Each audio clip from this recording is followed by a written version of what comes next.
اور بالکل لاوارث سمجھ کے اور بالکل بےعزت سمجھ کے، ذلیل سمجھ کے اپنے آپ کو پیش کر رہا ہے، بھیک مانگ رہا ہے۔ اور جب وہ لے لیتا ہے تو اس کے بعد پھر وہ اس کی ضرورت پوری ہو جاتی ہے تو پھر وہ اسی پہ ڈپینڈ کرتا ہے کہ مجھے اسی طرح ملتا رہے اور کام نہیں کرے گا۔ یعنی میں نے ایسے بھی تجربے کیے کہ بہت سارے لوگوں کو جمع کیا مانگنے والوں کو، اور میں نے ان سے کہا کہ میں آپ کو 500 روپیز دوں گا ایک دن کے، یہ کام کرنا ہے،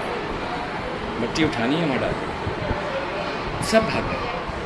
500 روپے فی 500 روپے فی آپ کو دوں گا، صحیح آپ یہ کام کریں۔ میں ایک تجربے کے لیے میں نے کہا کوئی مجھے ایک بٹی کا ڈھیر ہٹوانا تھا بہت سارا، میں نے کہا آپ جائیں وہاں اور یہ کام کر کے سب بھاگ گئے، ایک بھی نہیں، سب اسی طرح سے ہڈرامی گھر میں پڑے ہیں، کوئی خیرات دے گیا۔ جیسے مثال کے طور پہ اب سیلانی ہے، اب سیلانی کا تقریباً 1 ارب روپیہ، یعنی کہ وہ 5 کبھی لکھتا ہے، شروع میں لکھتا ہے کہ صاحب میں نے 10,000 آدمی کو کھانا کھلایا، اگلے سال لکھتا ہے میرے اب 20,000 ہو گئے، تو اس کا مطلب یہ ایک وقت آئے گا پورے 18 کروڑ کو کھانا کھلائے گا، تو لوگ کیا کریں گے؟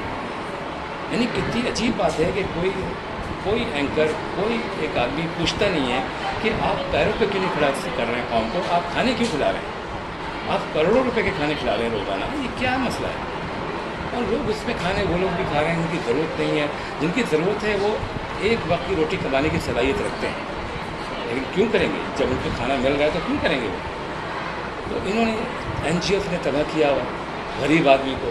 اس کی عزت نفس مجروح کی ہے، لائنوں میں کھڑا کر کے راشن بانٹ کے، پیسہ بانٹ کے، زکوٰۃ بانٹ کے، اور پھر یہ کہ جو غریب آدمی کا پوٹینشیل ہے وہ اتنا زیادہ طاقتور ہے، میں کہتا ہوں کہ مڈل کلاس اپر کلاس کچھ بھی نہیں ہے جو غریب آدمی کے پاس طاقت ہے، اگر اس کو اپنی طاقت کو استعمال کر لے تو میں یہ سمجھتا ہوں کہ وہ نہ صرف اپنے مسائل حل کر سکتے، ملک کے مسائل حل کر دے گا۔ لیکن جب ساری قوم کو بیگر بنا دیا ہے اور وہ سب راشن کے انتظار میں، رمضان میں اس ملک کے کروڑوں لوگ راشن کے انتظار میں کھڑے ہوتے ہیں، اور ہر آدمی جو مخیر ہے وہ یہ چاہتا ہے کہ میں اپنا راشن بانٹوں، لوگوں کے گھر کھانا پہنچا دوں، اور اس کانسیپٹ سے اس شہر میں کم سے کم میرے اندازے کے مطابق 20 لاکھ سے زیادہ آدمی راشن لیتے ہیں رمضان شریف میں، اور جس میں بڑے بڑے لوگ بانٹتے ہیں، بڑی بڑی NGOs اس پہ شامل ہیں، اور خدمت خلق کمیٹی بھی شامل ہے، یہ سب شامل ہیں جو صرف راشن بانٹ کے یہ کون سی خدمت کریں؟ آپ اس پیسے سے کہنے میں جب پھر یہ ہے کہ غریب آدمی کو اس بات کا احساس دلا دیا گیا ہے کہ تم کچھ نہیں کر سکتے، تم صرف خیرات لے سکتے، اس انداز میں جو ہم کر رہے ہیں NGOs کام کر رہے ہیں، تو اصل میں یہ چیز جب تک ختم نہیں ہوگی جیسے راشن کا یہ ہے کہ چلیں ایک ٹائم دے دیا دیکھ بھال کے وہ صحیح ہے، لیکن مستقل جو باندھ دیتے ہیں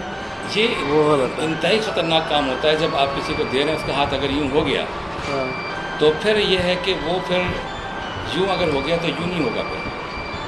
صحیح یہ موقع میں نے دیکھا ہے، میں نے پورے 40 سال کام کر رہا، میں نے دیکھا ہے کسی کے ہاتھ میں نے یوں کر دیا تو پھر وہ ہمیشہ یوں رہے گا۔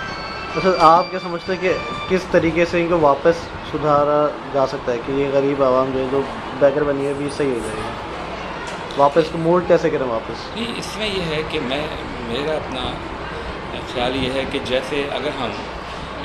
جتنے بھی جو بڑے ہیں وہ تو نہیں بدلیں گے، ان کے ذہن پکے ہو گئے، ہم ان کے بچوں کو ایجوکیٹ کریں، صحیح اور ہر کچی آبادی میں ایک ہمارے جیسے خیر اسکول ہے، اسکول تو بہت سارے ہیں، سٹیزن فاؤنڈیشن کے بھی اسکول ہیں، لیکن کوئی وہاں کام نہیں ہے، میں خود تربیت کے اوپر کام نہیں بالکل نہیں ہے، زیرو، نہ پڑھائی ہے، یعنی میں نے سٹیزن فاؤنڈیشن کے اسکولوں کے بچوں کو چیک کیا ہے، کچھ بھی نہیں آتا، حیران ہوں میں کہ اتنا بجٹ ہے ان کے پاس اور تعلیم صفر ہے۔ اچھا پھر یہ ہے کہ میں یہ بھی حیران ہوں کہ کوئی تربیت نہیں ہے یہاں، تربیت ایک انتہائی عنصر ہے ایجوکیشن کا، اب وہ میں چاہتا ہوں کہ ہر کچی آبادی میں اس طرز کے الخیر کی طرز کے اسکول ہوں، اور وہ پھیلے اس ملک کی ہر کچی آبادی میں، پورے پاکستان میں، اور پھر ان بچوں کے ذہن بدلے جائیں، بڑے نہیں بدلیں گے، بڑے کبھی نہیں بدلیں گے۔ لیکن اب جیسے اب ایک بچہ ہے، جیسے میں کافی میں حیدرآباد میں سے میں ٹریول کیا، تو اس میں یہ ہوتا ہے کہ بچہ کو یہاں پہ تو ہم اسکول میں سمجھا دیتے ہیں، جو وہ گھر جاتے ہیں تو وہ یہ دیکھتے ہیں کہ ابا کام نہیں کر رہے، وہی بات ہے وہ جو چینج نہیں ہو رہے، نہیں، اماں کی کسی صورت تھوڑی بہت ہوتی ہے، لیکن پھر وہی 5 گھنٹے یہاں پہ رہتا ہے اور باقی گھنٹے وہاں پہ۔ بڑی اہم ہے، اس میں آپ کو ذرا ایکسپلین کر دوں کہ جو بچہ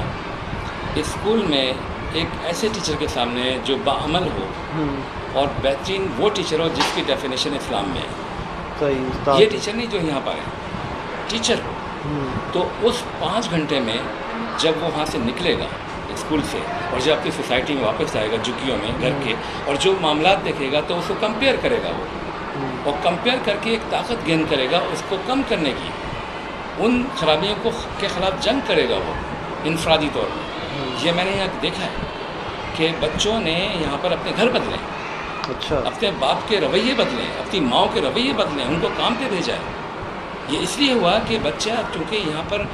پورا سیکھ کے جا رہا ہے کہ سوسائٹی خراب کیوں ہو رہی ہے، اس کو یہ مطلب نہیں کہ 2 جمع 2 4 ہوتے ہیں، یہ نہیں سکھا رہے ہیں، یہ بھی سکھا رہے ہیں، یہ اکیلی چیز نہیں ہے، سائنس بھی سکھا رہے ہیں۔ لیکن ہم سب سے بڑا کام جو یہ الخیر کا وہ یہ ہے کہ ہم بچے کو معاشرتی جو برائیاں ہیں اس کے پیدا ہونے کے اسباب کیا ہیں اور ان کو دور کیسے کیا جائے، ہم اس کے اندر اس کو ڈال رہے ہیں۔ یہی وجہ ہے کہ ہمارے کتنے بچوں کا ایسا بھی ایگزامپلس آئی ہیں کہ کچھ بچوں نے ایسی نوکریاں چھوڑی ہیں جہاں ان کو رشوت دینی پڑ رہی تھی یا لینی پڑ رہی تھی، صحیح، اور وہ انہوں نے چھوڑ دی اس لیے کہ ان کو پتہ تھا کہ یہ غلط راستہ ہے۔ تو آئی مین کہ آپ کے پاس جو بہترین وقت ہے، کام ہے، وہ یہ ہے کہ اس 2.5 کروڑ بچے جو اس ملک کے اسکول نہیں جا رہے، کچی بات ہے یاد ہو کہ ان کو الخیر کی طرف پہ تعلیم و تربیت کی جائے، اور 10 سال میں آپ کی سوسائٹی چینج ہو جائے گی۔ ایک جنریشن کا تو ٹائم لگے گا، اور میں یہ بتا رہا ہوں کہ جس طرح ایک جسم کے اوپر کوئی بیماری ہو جائے جلد پہ، اور اس کے علاج کے لیے ہم وقتی طور پہ کوئی مرہم لگا لیں، کبھی کوئی ٹیبلٹ کھا لیے، لیکن اس کا اصل کاز کیا ہے؟ اگر ہم وہ کاز ختم نہیں کریں گے جہاں سے وہ بیماری جس کی اسٹارٹ ہوئی ہے تو کبھی بھی ختم ہوگی۔ اور کسی بھی معاشرے کی سب سے بڑی بیماری اس کی جہالت ہے۔ یہ جہالت یہ ہے جو یہاں پر بیگرس زیادہ ہیں، ڈکیتیاں ہیں، چوریاں ہیں، لوٹ مار ہے، سیاسی مذہبی استحصال ہے، دہشت گردی ہے، نہ جانے کیا کیا ہے۔ تو بیسک جو مسئلہ آپ کو نظر آ رہا ہے وہ جہالت ہے اس قوم کی، اس حالت کا ہونے پہ، ہر قوم کا، ایک قوم نہیں۔ اور جہالت سے مراد ایجوکیشن وائز ہے یا تربیت وائز ہے؟ نہیں، جہالت سے مراد میری یہ ہے کہ ایجوکیشن تو ہم اس کو تعریف یوں لے لیتے ہیں کہ تعلیم دراصل ایک ایسی چیز ہے جس میں صرف یہ نہیں پتہ ہوتا کہ اس نے پتہ ہونا چاہیے کہ اس نے کیا چیزیں یاد کرنی ہے، اور اس نے یہ پڑھ کے امتحان دینا ہے اور ڈگری حاصل کرنی ہے۔ ہمارے یہاں اصل میں یہ ہے، چونکہ جب آپ یہ دیکھیں گے ڈپٹی نذیر احمد بھی اپنے بچے کو اس زمانے میں لکھتے ہیں کہ بیٹا BA کر لو کہ نوکری مل جائے، تو ہمارے یہاں انگریز نے جب یہ اسکول اسٹارٹ کیے تھے 200 سال 150 سال پہلے، تو اس وقت بھی ذہن یہ تھا کہ یہ اس لیے پڑھا جاتا ہے کہ ہمیں نوکریاں ملیں گی۔ ہمارے ذہن میں یہ ہے ہی نہیں کہ اس سے انسان بھی بنتا ہے، اس سے کریکٹر بھی بنتا ہے۔ ہم تو اس لیے پڑھتے ہیں کہ ہم اپنی چوائس ہم وہ سبجیکٹ پڑھتے ہیں جس میں اسکوپ ہوتا ہے۔ ہر بچہ پوچھتا ہے پری میڈیکل لوں، CA کروں، MBA کروں، کیا کروں؟ کس کا اسکوپ؟ تو آئی مین کہ اس کا اپنا کوئی شوق نہیں ہے، وہ وہاں جاتا ہے جہاں پیسہ زیادہ ہے۔ تو ایسا آدمی تو ویسے ہی کرپٹ ہوگا، اس لیے آپ دیکھیں پڑھا لکھا آدمی کرپٹ ہے، چونکہ اس کی تربیت ہوئی نہیں ہے، وہ تو پڑھ اس لیے رہا ہے کہ میں کہاں سے پیسہ زیادہ کماؤں۔ تو اس کے لیے میں سمجھتا ہوں کہ سب سے ضروری بات یہ ہے کہ جس طرح میں سمجھتا ہوں کہ 10% کام ہے پڑھانا، 90% تربیت ہے ایک ٹیچر کا کام، 90% تربیت ہے۔ چونکہ وہ بیکار ہے ایسا انجینئر، ایسا ڈاکٹر جو سول ہاسپٹل میں بیٹھے ہوئے ہیں اور جو تمام جاب کر رہے ہیں اور وہ اپنی ڈیوٹی پوری نہیں کر رہے۔ آپ سول ہاسپٹل کی دیکھیں، میرا ایک دوست ڈاکٹر وہاں، وہ کہتا ہے کہ آپ تصور نہیں کر سکتے۔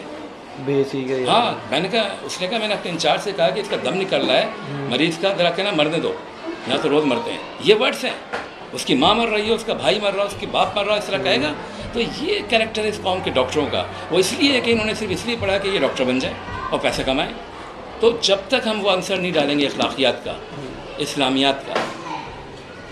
اور وہ کتاب جو گورے دے کر گئے ہیں اسلامیات کی والی کتاب، اس کو جب تک ختم نہیں کریں گے، یہ گوروں نے بنائی ہے، یہ ہماری نہیں ہے۔ ہم جب تک وہ کتاب نہیں لائیں گے جو واقعی اسلامیات ہے، جس سے کہ کیریکٹر بلڈنگ ہوتی ہے، جس کو ہم قرآن سے نکالیں گے، جن کو ان حدیثوں کو متحرک کریں گے، جو حدیثیں واقعی معاشرتی طور پہ پرکھی جا سکتی ہیں، دیکھی جا سکتی ہیں، کس طرح سے سوسائٹیاں چینج، جو جاپان نے کیا، جو کوریا نے کیا، جو امریکہ نے کیا، انہوں نے بھی یہی کیا۔ انہوں نے تمام معاشرتی برائیاں ختم کی، صحیح ہوگی قوم۔ اب وہ پڑھتے بھی ہیں اور نیک کام بھی کرتے ہیں۔ اور جب کہ آپ یہ دیکھیں کہ ہمیں یہ خوف ہے کہ ہم مرنے کے بعد اس بات کا جواب دیں گے، ہم مریں گے، زندہ پیدا کیے جائیں گے، پھر جنت دوزخ کا فیصلہ ہوگا، پھر ہم جھوٹ بولتے ہیں۔ ایک جاپانی، میں جاپان بہت جاتا ہوں، ہر سال جاتا ہوں، ایک جاپانی مجھ سے کہہ رہا، ایک جاپانی جو ہے، میں 17 سال سے جاپان جا رہا ہوں، 17 دفعہ گیا ہوں، اور ہر دفعہ 20 دن رہا ہوں۔ میں نے کبھی 17 سال میں کسی جاپانی کو جھوٹ بولتے نہیں دیکھا، میں نے کبھی 17 سال میں کسی جاپانی کو وعدہ خلافی کرتے نہیں دیکھا۔ کمٹ کرا تو پوری، بالکل اس کی جان چلی جائے۔ ایک دفعہ ایسا ہوا کہ پوری کڈنیپنگ ہو رہی تھی اور مرڈر ہو رہے تھے کراچی میں،